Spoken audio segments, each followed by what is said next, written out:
आपको बता दें कि थोड़ी देर में संसद की कार्रवाई शुरू होगी, जिसके लिए हंगामेदार होने के आसार हैं।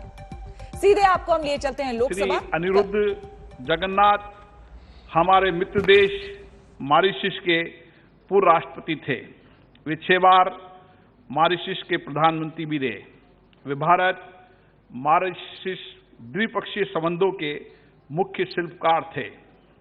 द्विपक्षीय संबंधों के निर्माण में उनकी महत्वपूर्ण भूमिका के कारण भारत सरकार ने उन्हें नागरिक सम्मान पद्म विभूषण और प्रथम प्रवासी भारतीय सम्मान से विभूषित किया था। उनका निधन 91 वर्ष की आयु में 3 जून 2021 को मॉरिशस में हुआ। डॉक्टर केनेथ डेविड बुजिजिया कोंडा जाम्बिया के प्रथम राष्ट्रपति थे। वे 1964 से 1991 तक जाम्बिया के राष्ट्रपति रहे। सभा की कार्रवाई शुरू हो गई है, लेकिन आपको बता दें कि आज भी, जैसा कि पिछले 2 दिनों से देखा जा रहा है, लगातार लोकसभा और राज्यसभा दोनों ही हंगामेदार नजर आ रही है, क्योंकि विपक्ष जो है वो कार्रवाई नहीं होने दे रही है। ऐसा कहना है प्रधानमंत्री नरेंद्र मोदी का। आज संसदीय दल की बैठक हुई है, बीजेपी की संसदीय दल की बैठक, जिसमें प्रधानमंत्री ने साफ तौर पर यह बात कही। सम्मानित नेताओं में से एक थे। उनका निधन प्रतियोगिता भी हो सकती है, जो स्थानीय खेल है गांव में, उसकी प्रतियोगिता करके भी आजादी के 75 साल के इस फंक्शन को मनाया जा सकता है। स्वच्छता का कार्यक्रम हाथ में लिया जा सकता है। प्रधानमंत्री जी ने यह भी कहा कि देश की आजादी के दौरान लोग देश को आजाद कराने के लिए लड़े, शहीद हुए, लेकिन हमें जनता को यह समझाना है कि क्या हम देश के लिए जी सकते हैं क्या। ये भाव लेकर के हमें जनता के बीच में जाना है। आंदोलन होना है और ये जन आंदोलन होना है। ये जो आजादी का अमृत महोत्सव है, ये खाली सरकारी कार्यक्रम नहीं, केवल सरकारी कार्यक्रम नहीं है। ये जन आंदोलन के रूप में इसको जन भागीदारी के साथ इसको विकसित करना है। ये भाव आज प्रकट किए प्रधानमंत्री जी। धन्यवाद। Thank you. 2 कार्यकर्ता कामकाज में अवरोध पैदा कर रहे हो। आप मंत्रियों के कामकाज में अवरोध पैदा करते हो। सारे मंत्री बैठे हैं, अधीर रंजन जी, सब मंत्री बैठे हैं, आपको दिख नहीं रहे हैं क्या? आप मंत्रियों के कामकाज में अवरोध पैदा कर रहे हो, तख्तियां लाकर उनको भाषण नहीं देने दे रहे हो, उनका वक्तव्य नहीं देने दे रहे हो। ये आप लोकतंत्र की परंपराओं को आप तोड़ रहे हो। अगर चर्चा करना चाहते हैं, संवाद करना चाहते हैं, अपनी बात कहना चाहते हैं, अपनी वेदना कहना चाहते हैं, तो मैं माननीय सदस्यगण आपको पर्याप्त समय पर्याप्त अवसर दूंगा। आप अपनी सीट पर विराजें। जिन मुद्दों पर आप चर्चा करना चाहते हैं, अपनी सीट पर जाएं। मैं सरकार से बात करूंगा। आपको कोई व्यक्तिगत पीड़ा है, आप व्यक्तिगत रूप से मिलें, सामूहिक रूप से मिलें, लेकिन सदन की कार्रवाई चले, सदन बाधित नहीं हो, ऐसा मेरा आप सबसे आग्रह है, निवेदन है। देश की जनता चाहती है कि संसद चलनी चाहिए, ताकि हम हमारे मुद्दे और विषयों को सदन के माध्यम से सरकार से पहुंचाकर उनकी परेशानियां और तकलीफों को दूर कर सकें। प्लीज मैं आपसे आग्रह करता हूं कि आप अपनी अपनी सीट पर विराजें। मैं आपको पर्याप्त समय और पर्याप्त अवसर दूंगा। प्लीज क्वेश्चन नंबर 10 प्रश्नकाल, क्वेश्चन नंबर 101 श्री राजवीर सिंह, श्री विनोद सोनकर।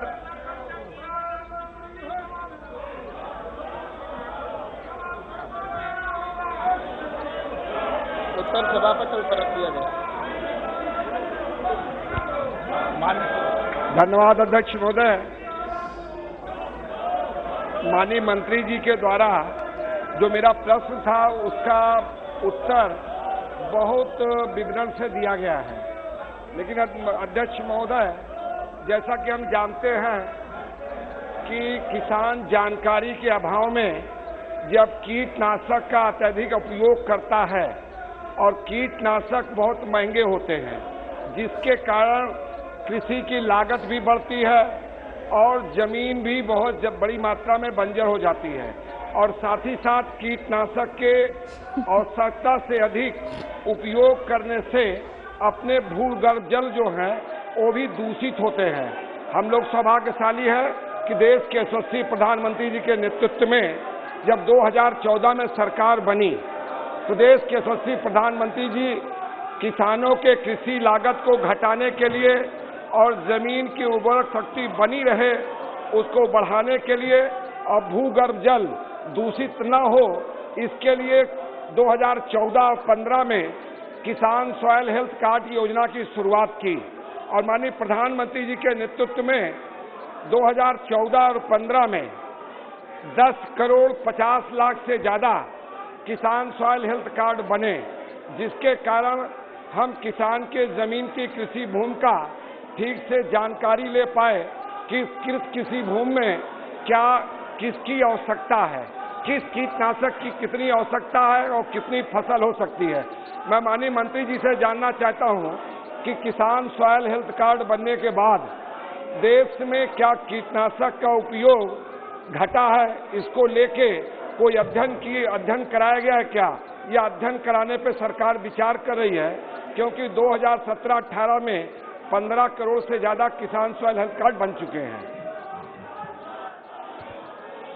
माननीय अध्यक्ष महोदय जी, माननीय सदस्य ने जो प्रश्न किया है सॉइल हेल्थ कार्ड से संबंधित है और प्रधानमंत्री जी माननीय नरेंद्र मोदी जी ने आज़ादी के बाद पहली बार किसानों के लिए सॉइल हेल्थ कार्ड जैसी योजना के माध्यम से किसानों को जागरूक करने के लिए और उनको कार्ड तक पहुंचाने का काम किया और उसके लिए लगभग जो कार्ड सॉइल हेल्थ कार्ड है वो 2 फेज के अंदर किसानों तक पहुंचे और पहले फेज में लगभग 11 करोड़ और दूसरे फेज के अंदर लगभग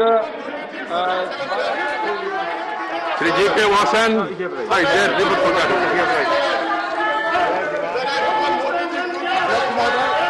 मैं वैज्ञानिक तथा औद्योगिक अनुसंधान परिषद CSIR के वार्षिक प्रतिवेदनों और लेखा परिचित लेखाओं की सभा the report of the standing committee combined work of members. This is the state of affairs. Report of the department with parliamentary standing committee on transport, tourism and culture. Sri T.G. Venkatesh, please. I rise to present the 295 report on potential and transport, tourism spots in the country, connectivity and outreach, both Hindi and English. Statement of the standing committee. Make it right on the table, Venkatesh. Statement of the department read parliamentary standing committee on the external affairs. Sri K.J. Alphonse.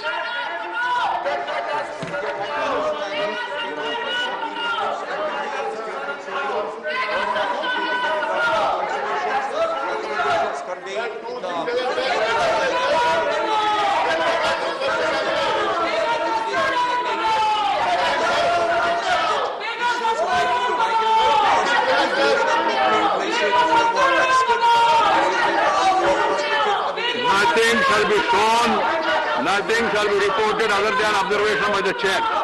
Statement by Minister Dr. Jitendra Singh.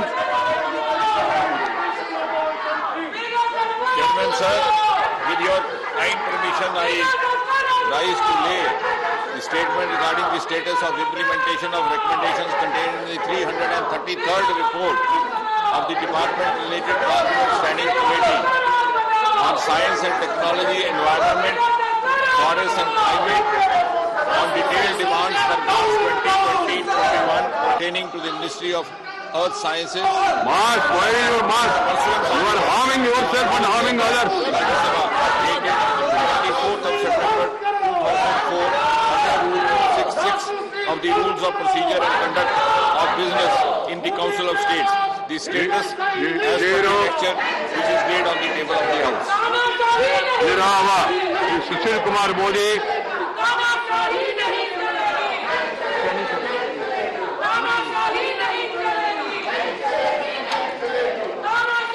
Chairman sir, I want to raise a very important question regarding 27% OBC reservation in UG and PG of state medical colleges.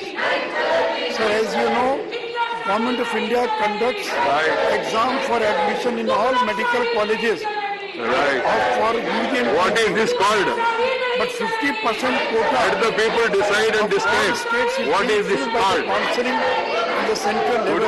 Honorable Honorable members, today is the 6th of the scheduled 19 sittings of the House for this monsoon session. We are still to get into business mode. I am concerned over media reports that some sections of the House are determined not to allow the functioning of the House for remainder of the session. That you all should introspect. This is what we make of our exalted parliamentary democracy. Parliament is meant for making laws, to discuss public issues. Nothing is being allowed. So we have 8 bills, and also earlier there were 8 bills were passed in 17 minutes in 2008. This happened before. Unfortunately, Parliament is being reduced to such sorry state of affairs. Leaders of parties have voiced their concern to me over the ongoing state of affairs of this August House and being deprived of raising issues of public concern. We are depriving members of the 0-hour submission, special mentions, and also questions. Questions are your property. 0-hour is your issues, and also special mentions are your issues. You are harming the interest of the country, yourself, and also the interest of the Parliament. I appeal to all of you, please rethink about this attitude. See to it that the discussion takes place. I will never accept such dictation by anybody. Dictation or dramatics are not going to be accepted by the chair. Whoever is in the chair, you know that. So the House is adjourned to meet at 12 a.m.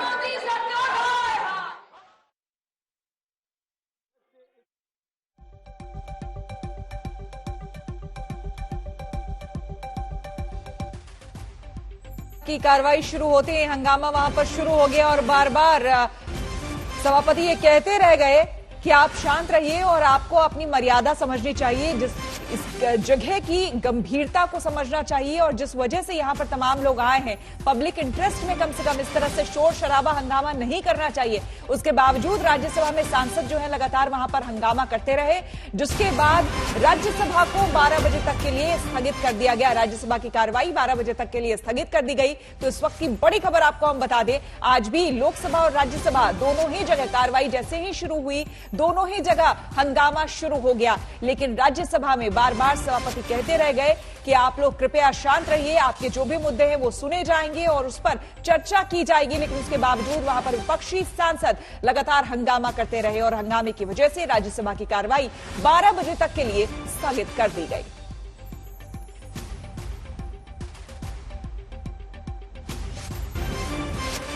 चिंता का सबब लगातार सरकार के लिए भी बना हुआ है। यही वजह है कि आज बैठक बुलाई गई थी सदन की कार्रवाई शुरू होने से पहले, जिसमें प्रधानमंत्री ने मुखर तौर पर ये कहा है कि लोगों को इस बारे में जानकारी दी जानी चाहिए कि आखिरकार संसद क्यों नहीं चल पा रही है, क्यों लगातार विपक्ष के हंगामे की वजह से सुचारू रूप से संसद नहीं चल रही है। हिमांशु मेरे सहयोगी इस वक्त तमाम जानकारी के साथ हमारे साथ जुड़ गए। देखिए हिमांशु, जिस बात की उम्मीद थी वही हुआ। आज भी हंगामे की बेट चढ़ गए संसद के दोनों सदन, प्लेकार्ड लेकर वहां पर विपक्ष पहुंच रहा है। कब एक ऐसी बहस हो पाएगी संसद में जिसमें तमाम जो ज्वलनशील मुद्दे हैं, महंगाई से लेकर जो स्नूपिंग कांड है, उस पर चर्चा हो पाएगी? ये सब कुछ तो अब साइडलाइन हो चुका है। देखिए बिल्कुल विपक्ष चाहता है कि उन सारे मुद्दों पे चर्चा हो जो चर्चा वो करना चाहता है, चाहे वो स्नूपिंग का मामला हो, बढ़ती महंगाई हो या किसानों का मुद्दा हो। लेकिन सरकार की तरफ से ये पूरी तरीके से आश्वासन दिया जा रहा है कि आइए हमसे बात कीजिए, हम हर विषय पर, हर मुद्दे पर चर्चा के लिए तैयार है। कल भी जो है राज्यसभा के अंदर leader of house Piyush Goyal ने ये बात कही थी। उन्होंने कहा था, मैंने शुक्रवार को जो है सभी नेताओं की बैठक बुलाई थी चाय पर चर्चा के लिए कि आइए हम लोग बैठकर चर्चा करते हैं, पहले किन मुद्दों को लिया जाएगा। लेकिन विपक्ष की तरफ से कोई भी नेता उस बैठक में नहीं पहुंचा था। उन्होंने कहा मैं आज भी तैयार हूं चर्चा करने के लिए, किन मुद्दों के ऊपर चर्चा की जानी चाहिए। लेकिन विपक्ष पूरी तरीके से अड़ा हुआ है और जिस तरीके का रुख अख्तियार किया है उससे साफ जाहिर है कि वो नहीं चाहता है कि संसद का मानसून सत्र जो है वो चले। कल हमने देखा था लोकसभा के अंदर जो है वो हंगामे के अंदर जो है सरकार ने 2 बिलों को पास कर दिया था। अब देखना यह है क्योंकि सरकार जो है 6 ऑर्डिनेंस सरकार के जो है पेंडिंग है, वो इसको किस तरीके से दोनों हाउसेज में पास कराता है। क्या हंगामे के बीच में पास कराएगा या एक आम सहमति बनाने की कोशिश की जाएगी कि कम से कम चर्चा हो जाए, कुछ जो कानून बनाए जाने चाहिए, जिन बिलों को पास करना इम्पोर्टेंट है, उनको पास कराने में जो है विपक्ष सहयोग दे। लेकिन अब देखना यह है कि किस तरीके से सरकार। बिल्कुल, बहुत बहुत शुक्रिया। बात बाढ़ और बारिश की करेंगे, जिससे महाराष्ट्र बेहाल है। कोल्हापुर और सांगली में बस्ती और गांव डूब चुके हैं। बिल्कुल, आपको हम बता दें कि महाराष्ट्र बेहाल है और इस तबाही में अब तक 192 लोगों की मौत हो चुकी है, जाने जा चुकी है। जिन इलाकों में पानी उतरा वहां तबाही का मंजर सामने आ गया।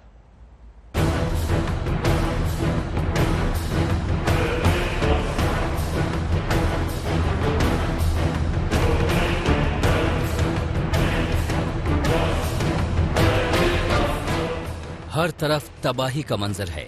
जहां देखो सैलाब है, तेज धार है, डूबते शहर हैं, डूबती बस्ती है, पानी पानी गांव है।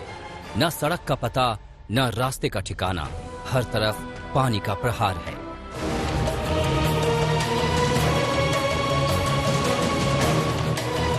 महाराष्ट्र के कोल्हापुर का हाल बेहाल है। 2 दिनों के 500 मिलीमीटर की बारिश ने सब कुछ डुबो दिया है। कई इलाके लबालब हैं, गाड़ियां डूबी हैं, कहीं ट्रक पलटे हुए हैं। पानी इतना है कि गाड़ी पूरी की पूरी डूबी हुई है। जेसीबी मशीनों के भी बुरे हाल हैं।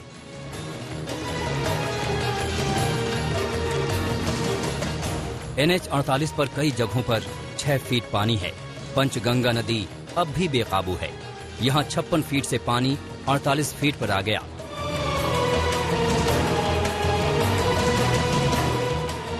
बारिश बंद होने से पानी कम हुआ तो तबाही के मंजर सामने आ गए। शहर के कई इलाकों में अब भी जल जमाव है। कई इलाकों में तेज धार में रेस्क्यू ऑपरेशन चल रहा है।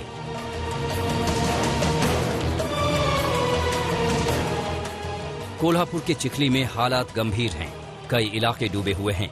NDRF की टीम बोट पर रेस्क्यू कर रही है। अब बीमार शख्स को देख लीजिए। इन्हें ऑक्सीजन सिलेंडर के साथ नाव से अस्पताल ले जाने के लिए निकाला गया।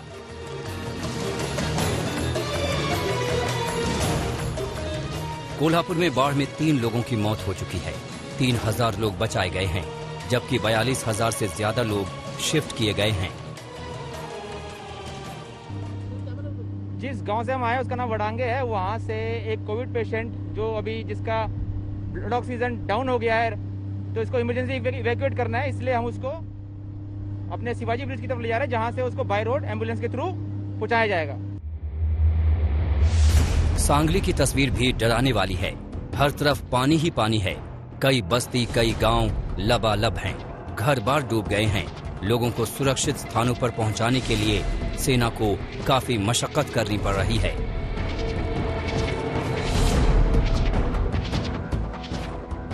डिप्टी सीएम अजित पवार ने अपने मंत्रियों के साथ बाढ़ प्रभावित इलाकों का दौरा किया। नाव पर सवार होकर वो पीड़ितों से मिले, उनका हाल जाना, हर संभव मदद का भरोसा दिया।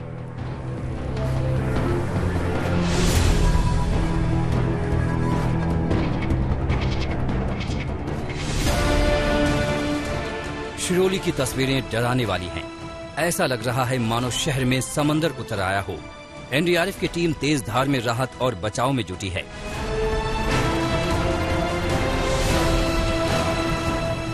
सिर्फ इंसानों को ही नहीं, जानवरों को भी बचाया जा रहा है। अब देखिए रेस्क्यू टीम ने ढाबे की बालकनी में डूब के एक कुत्ते को कैसे बचाया। वो भूखे प्यासे 4 दिनों से यहाँ फंसा हुआ था।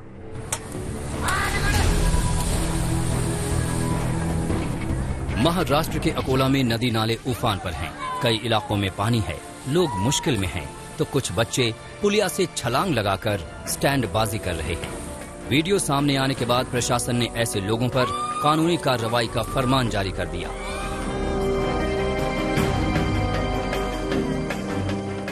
महाराष्ट्र में बाढ़ बारिश की तबाही में अब तक 192 लोगों की जान चली गई है। सरकारी आंकड़ों में 48 जख्मी हैं, 25 लापता बताए जा रहे हैं, जबकि रेस्क्यू टीम ने सैलाब से करीब 2.5 लाख लोगों को सुरक्षित ठिकानों पर शिफ्ट किया।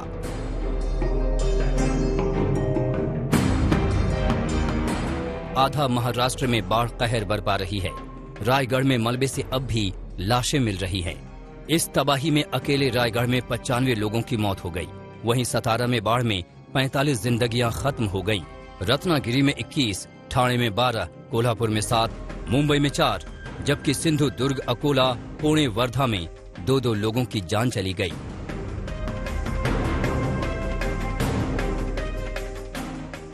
महाराष्ट्र के कई इलाकों से पानी कम हो रहा है।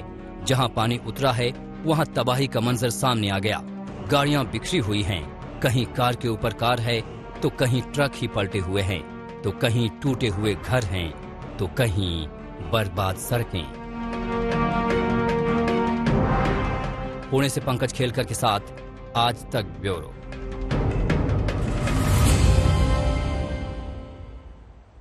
भारी बारिश से गुजरात मध्य प्रदेश के कई इलाकों में सैलाब जैसा मंजर है। नदी नाले उफान पर हैं। आपको बता दें कि कई इलाकों में बस्ती के बस्ती, गांव के गांव सब कुछ डूब गए हैं। राहत के लिए सेना की मदद लेनी पड़ रही है।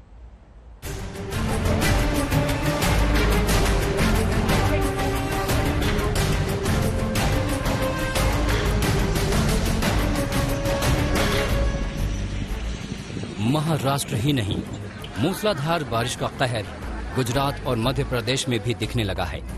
नदी नाले उफान पर हैं, कई इलाके लबालब हैं, घर बार सब डूबे हुए हैं।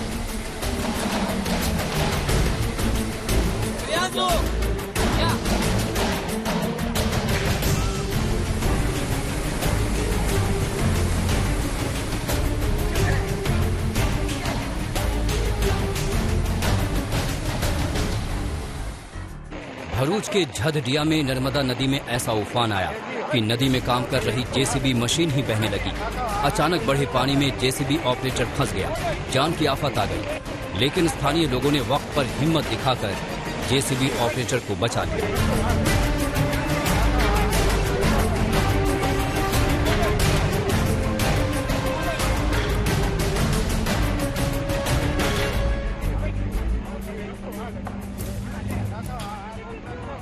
गुजरात के जामनगर जिले में भी भारी बारिश के चलते नदियां उफान पर हैं।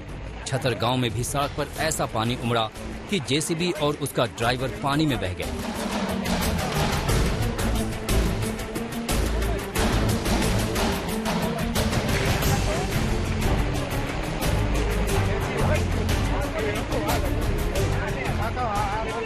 जामनगर में एक शख्स मौत की उफनती लहरों के बीच फंस गया। कालावाड़ तहसील में नदी में अचानक पानी बढ़ गया और ये शख्स सैलाब के बीच घिर गया।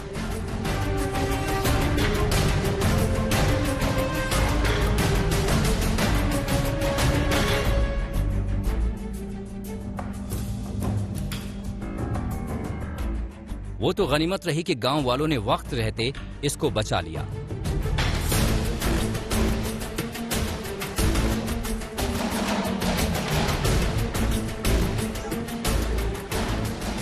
मध्य प्रदेश के बैतुलगाड़ा घाट नदी उफान पर है। बुरहानपुर रोड पर अब नदी की धार बहने लगी है तो लोग जान जोखिम में डालकर इसे पार करने लगे।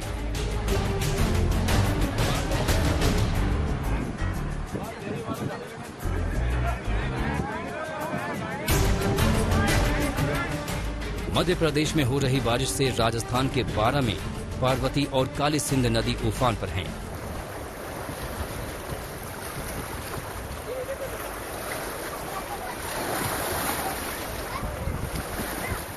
बांध के 6 गेट खोले जाने से नदी के पानी में उबाल आ गया है।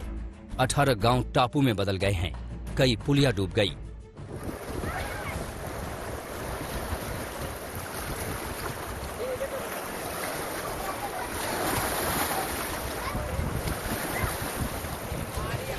छबरा मंडी भी डूब गया, शेड में रखे अनाज गीले हो गए।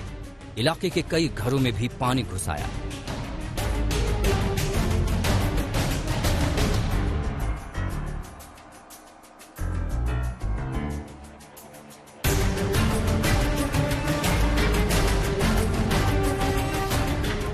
पाली में अंडर ब्रिज में पानी भर गया। एक ट्रक वाले ने पानी में ट्रक निकालने की हिमाकत की तो फंस गया। बाद में घंटों की मशक्कत के बाद ट्रक सवार को निकाला गया।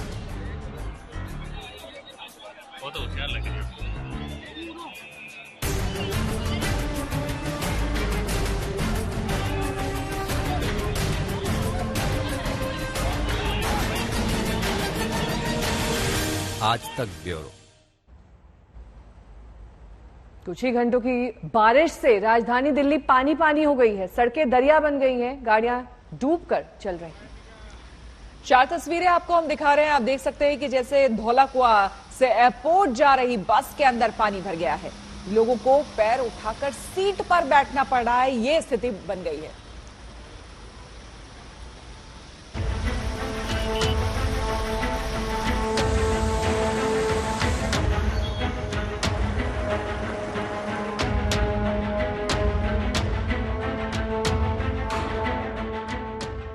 ये बस है या स्विमिंग पूल? दिल्ली में दौड़ते इस बस में सैलाब घुस आया।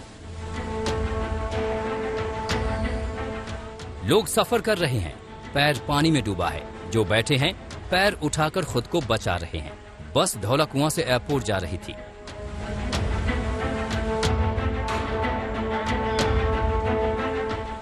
संगम विहार थाने में तो पानी की धार इतनी तेज है कि बहा कर ले जाए। अगर थाने तक पहुंचना हो तो रिपोर्ट लिखानी होगी, डूब कर जाना होगा। संगम विहार की गलियां लबालब हैं, कमर तक पानी है। कुछ तो इसी पानी में उतरकर चलने लगे हैं। ऑटो आधे डूब कर चल रहे हैं।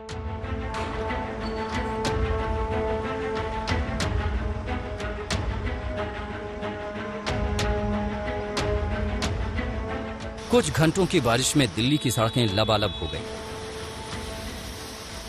कई इलाकों में इतना पानी भर गया कि गाड़ियां डूब डूब कर चलने लगी। दिल्ली के मथुरा रोड का हाल देखिए। सड़क पर दरिया है और गाड़ियां डूब डूब कर चल रही हैं। बसों के गेट तक पानी पहुंच जा रहा है। मेरठ को जोड़ने वाले नेशनल हाईवे पर पानी जमा हो गया। यह है दास्ताने दिल्ली एनसीआर। जी हाँ, चंद मिनटों की बारिश, घंटे भर की भी बारिश नहीं है, और उसमें जो तस्वीरें हैं वो बताने के लिए काफी हैं कि कैसी व्यवस्था है और व्यवस्था क्यों चरमरा जाती है। पहले तो आप इस जलभराव को देखिए कि कैसे गाड़ियां इससे निकल करके जा रही हैं बमुश्किल, और इसकी वजह से अगर जाम ना लगे तो क्या। दूसरी तस्वीर, झरने की तरह से जो फ्लाईओवर है उससे पानी नीचे गिर रहा है। यानी जो व्यवस्था की गई है वहां पर कहीं पाइप टूटी हुई नजर आती है, पाइप भी फूटी हुई नजर आती है। यानी मॉनसून को लेकर के अलग अलग एजेंसियां बातें खूब करती हैं। दिल्ली का दिल इंडिया गेट पर भी सड़कों पर पानी भर गया। काफी देर तक गाड़ियां डूब डूब कर चल रही थीं। सड़कों पर पानी का कब्जा हुआ तो ट्रैफिक पर भी ब्रेक लग गया। गाड़ियां सरकने लगी। दूर दूर तक गाड़ियों की लाइन लग गई। मौसम विभाग का अनुमान है कि दिल्ली में अभी बरसात होती रहेगी। कई दिनों तक रुक रुक कर बारिश होगी। दिल्ली की मुसीबत उत्तराखंड के विकास नगर की ये तस्वीरें भी बढ़ा सकती हैं। भारी बारिश से विकास नगर में यमुना नदी उफान पर है। यमुना का जलस्तर अचानक तेजी से बढ़ गया है। डाक पत्थर बराज के 3 मुख्य गेट खोल दिए गए हैं। यहां से हर घंटे 10,000 क्यूसेक से भी ज्यादा पानी हरियाणा के हथनी कुंड बराज के लिए छोड़ा जा रहा है। हथनी कुंड डैम हरियाणा में स्थित है। जब भी हथनी कुंड डैम में पानी भरता है तो वो दिल्ली के लिए मुसीबत बनता है। दिल्ली से कुमार कुणाल और अरविंद शुक्ला के साथ आज तक ब्यूरो।